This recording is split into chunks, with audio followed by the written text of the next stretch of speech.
La souveraineté, ça a toujours été le combat de sa vie. Et le drapeau d'Israël en a toujours été le symbole. Cette année, il va y avoir une cérémonie particulière où un énorme drapeau va être brandi sur un mât de 15 mètres. On va voir dans tout Hebron, certainement même au-delà. Nili Naouri, bonjour, bienvenue. Bonjour. Ravie de vous retrouver, ravie de te retrouver pour le Yom Hebron, 35e anniversaire. Donc ça veut dire 35 Yom Hebron. Tout à fait. C'est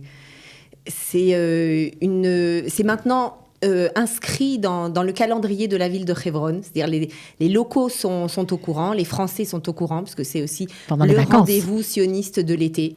Et les immigrants, anciens, nouveaux, et les touristes sont au courant qu'à la mi-août, il y a cet événement exceptionnel qui est une piqûre d'oxygène sioniste pour toute l'année. Alors, il faut dire aussi que depuis 2 ans, il n'y avait eu que des délégations à Hebron, pas de rendez-vous avec massif. Tout le monde, massif, oui, avec des gens. C'était pas possible. À cause du corona. Donc, on a fait effectivement des délégations, mais on a fait des choses très particulières. On est monté sur le toit de la Meharat HaMarpela. Peu de gens sont montés sur le toit et on a étalé une énorme banderole Hebron juive, nos racines, notre avenir. Et ça a été repris d'ailleurs par les médias arabes. Donc notre Yom Hebron de l'année dernière a été aussi une grande réussite, même si c'était pas avec tout le peuple derrière, mais cette année, voilà, on revient à la formule initiale, qui est vraiment de ramener ce millier de juifs francophones qui vient festoyer dans les rues de Hebron et brandir bien haut le drapeau d'Israël. Alors, avant de détailler la journée, j'aimerais qu'on revienne un petit peu aux origines de cette journée. Ça a commencé en 1987 grâce à une rencontre particulière entre le maire de Kiryat Arba à l'époque, Shalom Var, et votre père, Jacques Kupfer. Oui, Shalom Var, qui était donc effectivement le maire de Kiryat Arba, avait besoin de construire une crèche à Kiryat Arba. Il avait besoin de fonds. Et Aaron Domp, qui était le directeur du conseil de Judée-Samarie, avait dit, bien, il y a une personne qui peut t'aider, c'est Jacques Kupfer. Donc ils s'étaient rendus à Paris, au bureau du Likoud de France, et ils avaient rencontré, donc, qui était le Khérout de France d'ailleurs à l'époque, qui avait rencontré mon père. Et bien entendu, mon père a tout de suite accepté. Et de récolter de l'argent pour créer la crèche. Tout à fait. Donc okay. Il a organisé une tournée dans les communautés. Il avait été d'ailleurs particulièrement ému de ces personnes âgées qui venaient vider leurs poches, vider leurs économies, des petites pièces. Mais c'était là toute la beauté du geste. C'était tout le peuple, toute la communauté juive francophone qui voulait contribuer à la construction de cette crèche qui en fait symbolisait l'avenir de Hebron. Et c'était ça ce que les gens lui disaient quand il parlait de cette campagne. Ils lui disaient mais les Juifs se sont vraiment installés à Hebron.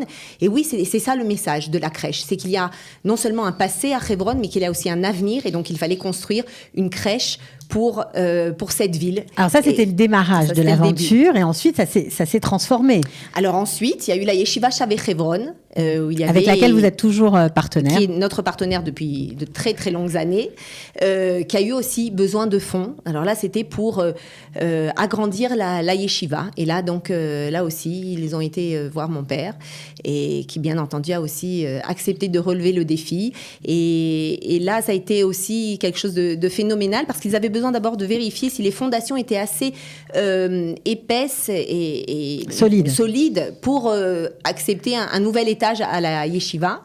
Et donc les fonds ont été récoltés. Ils ont fait les fouilles, c'est-à-dire ils ont creusé, et ils ont découvert qu'en fin de compte il y avait un étage caché, recouvert de terre, donc qu'ils ont déblayé, et donc ça a été un étage déjà supplémentaire pour la yeshiva, que la yeshiva a gagné, en plus de l'étage supplémentaire qu'ils ont construit. Donc à des Yom Hebron de cette époque, les participants ont pu couler le béton de la yeshiva, et c'est dingue quand on voit les photos de l'époque de la yeshiva et la yeshiva actuelle, où il y a 2 étages déjà supplémentaires.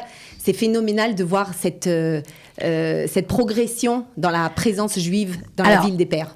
Comment, on va dire, cette action d'aider cette yeshiva s'est transformée en défilé? Parce que c'est ça aussi le Yom Hebron aujourd'hui. Pour mon père, la souveraineté juive sur l'intégralité de l'État d'Israël, de la terre d'Israël, surtout sur la Judée-Samarie, qui est le berceau historique de notre nation, la souveraineté, ça a toujours été le combat de sa vie. Et le drapeau d'Israël en a toujours été le symbole. Il parlait de l'étendard sioniste, du drapeau bleu-blanc frappé de l'étoile de David. C'était toujours avec une fierté incroyable qu'il parlait du drapeau et qu'il portait le drapeau. Dans notre famille, on a toujours eu un rapport particulier au drapeau d'Israël.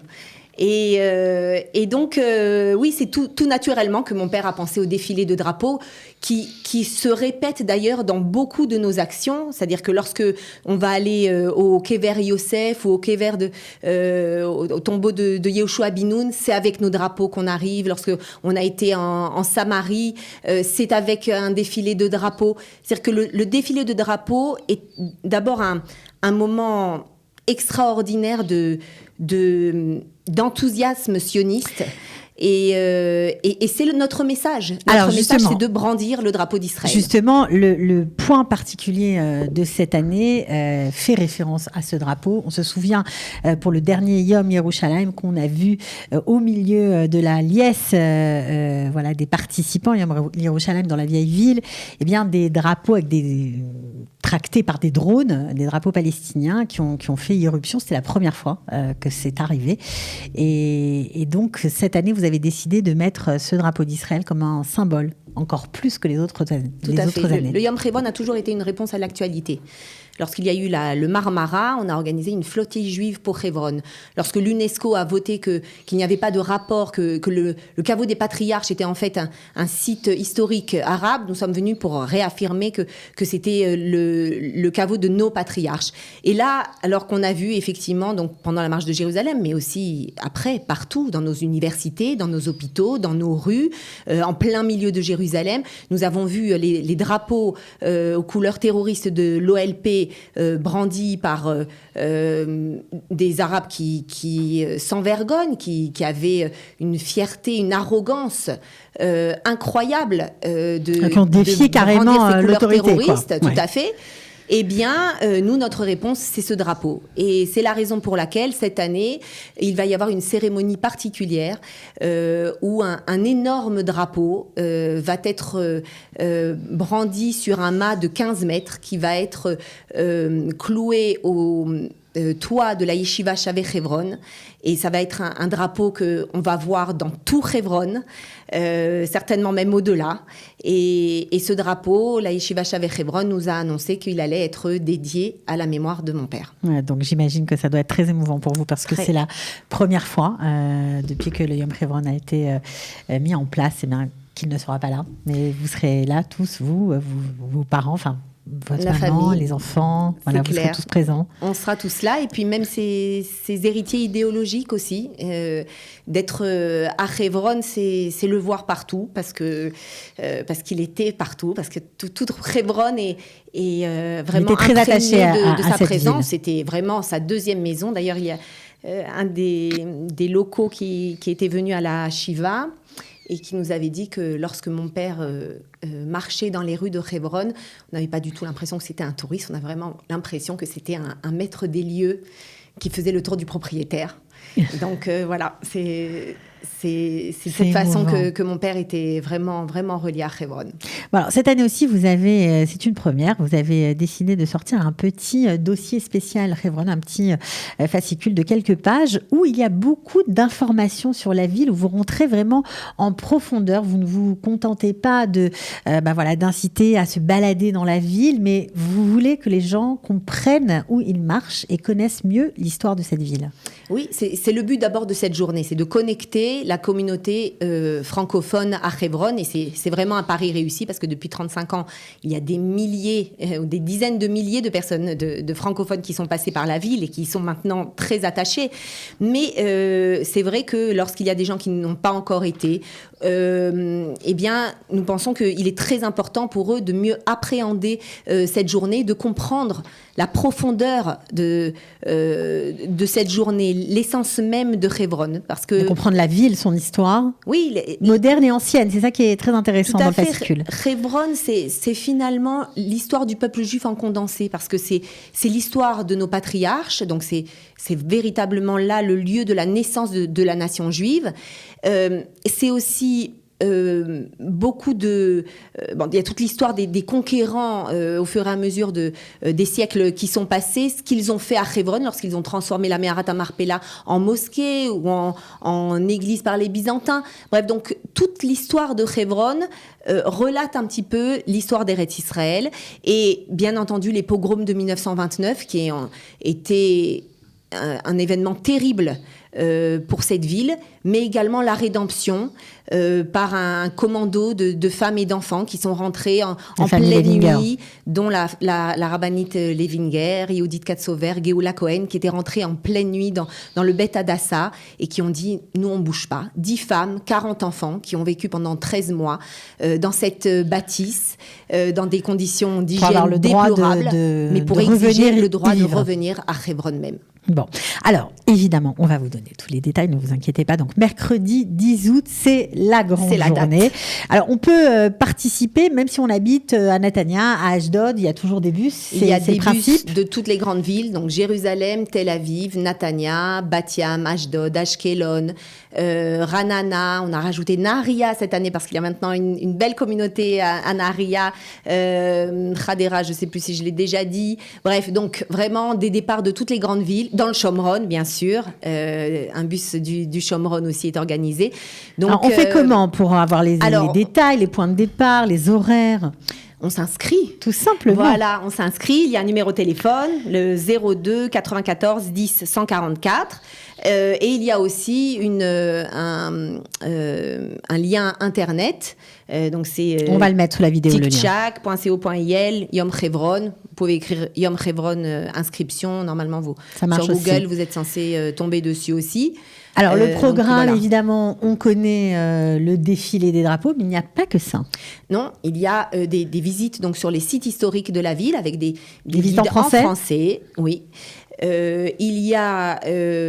bien entendu, une grande réception à la Yeshiva Shavei Hebron, donc qui est notre partenaire pour cette journée, avec des personnalités magnifiques. Il va y avoir un repas à la fin. Il y a un défilé, il y a donc la cérémonie aussi pour brandir ce drapeau. Prière au caveau des patriarches, bien entendu. Et on termine la journée sur les pelouses face au caveau des patriarches, avec repas à Bassari, un orchestre de hautes personnalités israéliennes. Voilà, c'est une journée qui est très intense, qui est aussi très éducative. Je vous conseille de venir avec les enfants parce que en tant qu'enfant, ça marque. Je le sais, je le vois autour de moi. C'est des images inoubliables. Voilà, c'est du bleu-blanc plein les yeux et on comprend l'amour d'Eretz Israël. Et je vais vous dire même plus, pour les touristes, c'est très important, non, parce qu'ils n'ont pas toujours la possibilité de venir d'exprimer leur attachement aussi, oui, et bien sûr. C'est un peu compliqué pour eux. Donc là, c'est une journée organisée, bien entendu, sous constante surveillance de Tzahal. Mais même pour les Olim, pour les gens qui habitent ici, ne pensez pas que ça va de soi. Hebron, la Me'arat HaMarpela, je sais que beaucoup n'y vont pas assez souvent qu'il le faudrait, n'y emmènent pas leurs enfants. Et cette journée...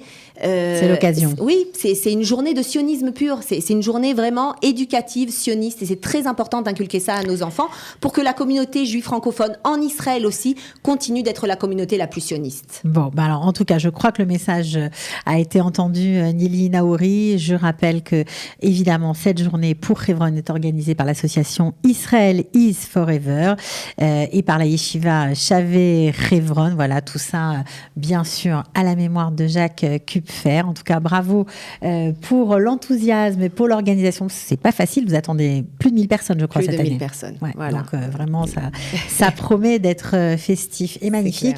Bonne chance. Merci. Et on se retrouve pour une prochaine émission. On se retrouve le 10 août. Bah, peut-être. Voilà. À bientôt.